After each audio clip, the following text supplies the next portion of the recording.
Welcome to the Den, the Dark Entertainment Network. I'm the Gothic Rose, and this is the dark tale of the day.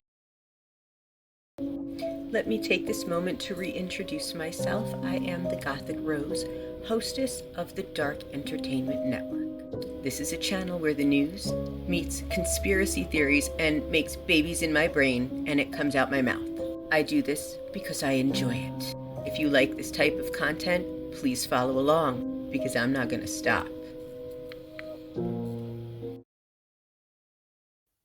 Hello, dear fiends of the den. We're back with the haunted history of Hollywood, and I want to talk about the early days and the vaudeville performers and lack of representation in agents until a big change. Let's dive in.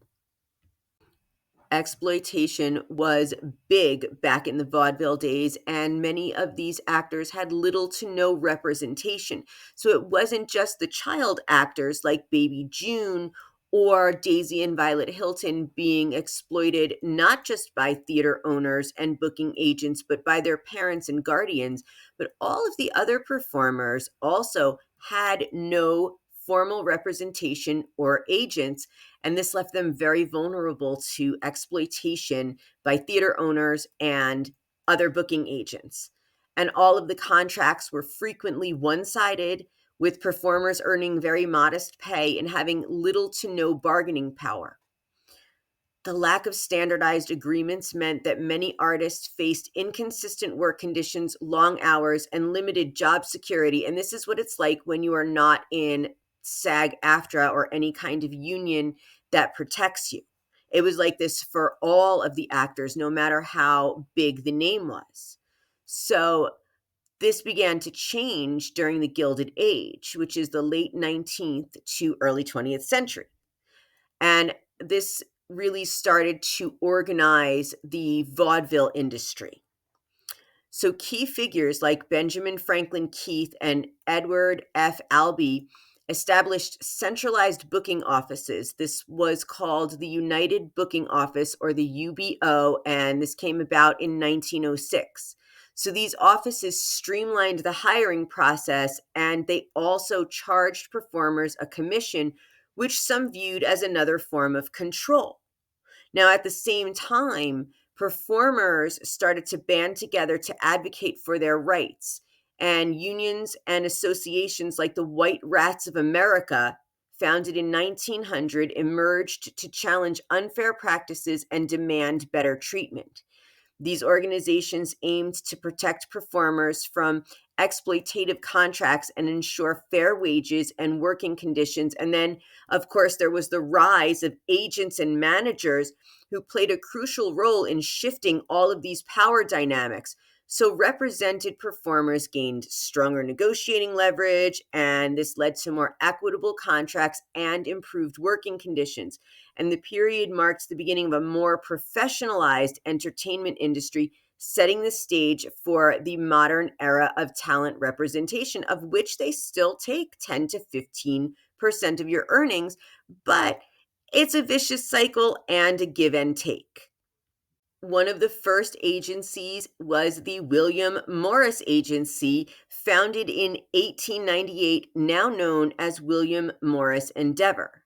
Now, Morris, originally named Zelman Moses, was a German Jewish immigrant who began representing vaudeville performers and established his agency to help artists find venues and negotiate contracts, and of course, took a commission.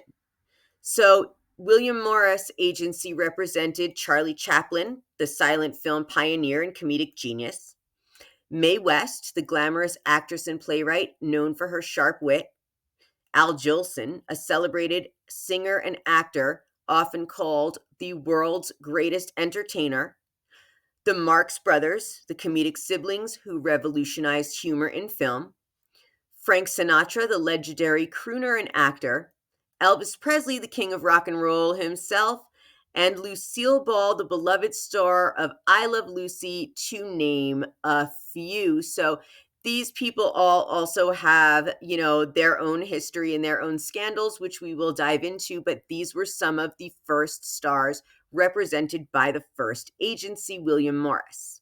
I met with them back in the 90s, and sometimes being signed by an agent has nothing to do with anything other than what you look like. It's not even talent. At the time, we were told they were not looking for blondes or brunettes, but only redheads, and you would get signed immediately. So that's showbiz for you, but a little interesting fact in case you were wondering. So let's talk a bit about William Morris Endeavor. And that is the talent agency that is now run by Ari Emanuel. And this formed in 2009. The merger combined the legacy of the oldest talent agency in the world with the innovative approach of Endeavor, creating a powerhouse in the entertainment industry. And we know that Ryan Reynolds and Blake Lively are clients thanks to being Ari Emanuel's ride or die. We know that Justin Baldoni was part of that agency, but he was fired by Ari Emanuel, according to the Freakonomics podcast. But let's talk about, let's see, who do we have here? Actors. Denzel Washington, Hugh Jackman, Matt Damon, and Jessica Alba, to name a few. Also, I believe Gwyneth Paltrow and Meghan Markle, although I've heard she might have been dropped, not 100% sure. The musicians include Alicia Keys, Taylor Swift, and it says here Kanye West. I'm not 100% sure about that either, but they also represent comedians Ellen DeGeneres and Amy Schumer, and TV personality Conan O'Brien, and directors Quentin Tarantino and Ridley Scott. And they represent some of the biggest and best names in Hollywood across the board that are marketable and keep producing good products. It is a business. Art eventually becomes a business, but artists do need to protect themselves with the WGA, the Writers Guild of America, the PGA, the Producers Guild of America, SAG, AFTRA, equity for the stage actors. You do need unions and representation to just at least let all of these theater people know you are not there to be exploited. You are there to be paid what you are worth. Representation is the key to overcoming exploitation. And in the vaudeville days, many of these performers were not paid what they were worth, although we do know that Baby June was raking in $1,500 a week as a 2-year-old whose mom took all of that money to live on, which obviously they needed. It's a catch 22, but we must be grateful for the fact that all of these past mistakes led to the protection of everything now. We saw the writers strike, we saw the actors strike. It was a big deal. Some people lost their homes over it. So representation and unions are very, very important. And with that, if you like this content, please subscribe, hit the bell, like button, leave a comment, and thank you for joining me in the den.